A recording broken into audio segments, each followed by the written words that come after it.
Hello everyone. So you might be wondering why I'm making a video about the first book that I read in 2023 when it's already end of March. And this is one of the reasons why I'm making the video. Because I started the whole year with this deep and a very big project about that I'm going to be reading 52 books this year because there are 52 weeks and one book per week would be more than sufficient. And yet at the same time, because I have a 9 to 5 job and I also happen to be writing for a small story company, I started reading a lot of books. I started getting inspired from a lot of books, and which is a great thing.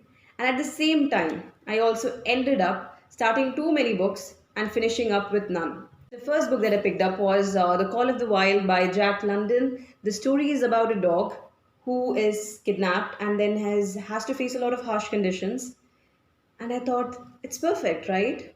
Children's stories and with animals, it's perfect. Yet at the same time, it ended up becoming, because the size was very small and and it was pocket size and everything. I took it with me to the place where I teach, and I use all my free periods in reading it, yet I have not covered up reading it. That's the honest truth.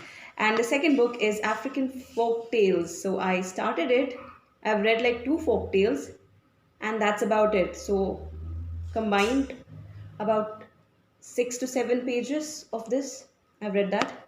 And then the next is Agatha Christie's 450 from Paddington.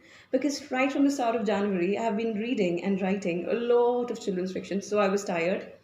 And I'm grateful to God for for this wonderful opportunity. Yet I wanted a break. So I took Agatha Christie's, read some detective novel. This is the Jane Marple mystery. Jane Marple is one, if you do not know, Jane Marple is one of the famous detectives of Agatha Christie, of course, along with Hercule Poirot.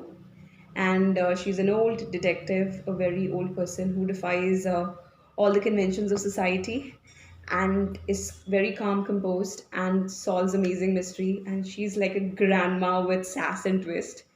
And then, of course, since I was, very well into children's fiction, so I wanted some inspiration. And one of the two books, Fairy Tales by Hans Christian Andersen and Grimm's Fairy Tales. Two very thick books, right? Two very thick books.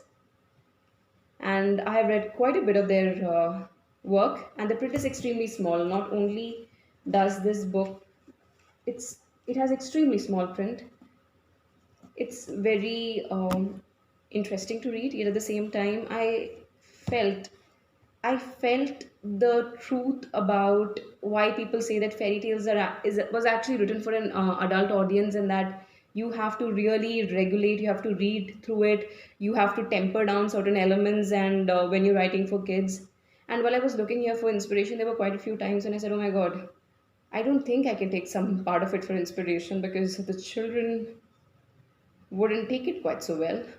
So yeah, and along with that, I also happened to borrow two of the books from my cousin, Paulo Coelho's book, and The Fifth Mountain, and By the River